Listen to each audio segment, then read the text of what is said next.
What would you do if you were left alone in the world's biggest desert, no water, no food, and death staring you in the face?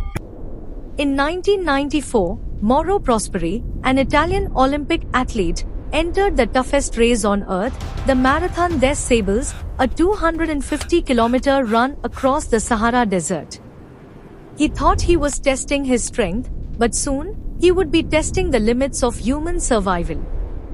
The race began normally. Endless dunes, blazing heat, but Mauro was determined.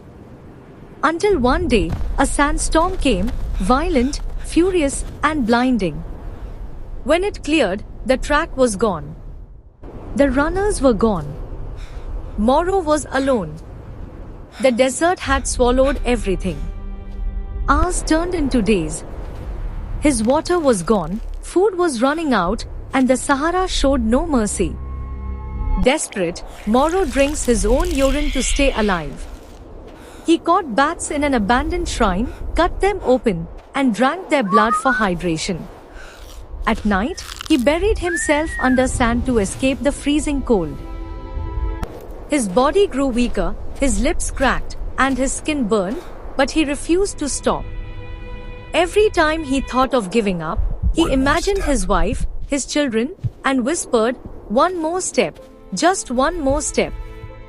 After 9 long days of walking over 290 kilometers in the wrong direction, Mauro finally stumbled upon nomads who gave him food, water, and saved his life. Doctors later said it was a miracle he survived.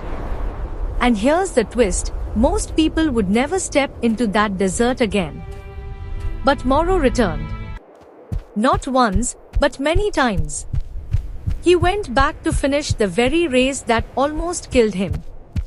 When people asked why, he smiled and said, "Because I always finish my races." This is more than survival. It's the story of a man who proved that no matter how deadly the storm, no matter how endless the desert, if you refuse to give up, you will find your way. So, next time life feels impossible, remember Mauro Prosperi, the man who defeated the Sahara. And if this story inspired you, hit like, share it with someone who needs hope, and subscribe for more stories of courage.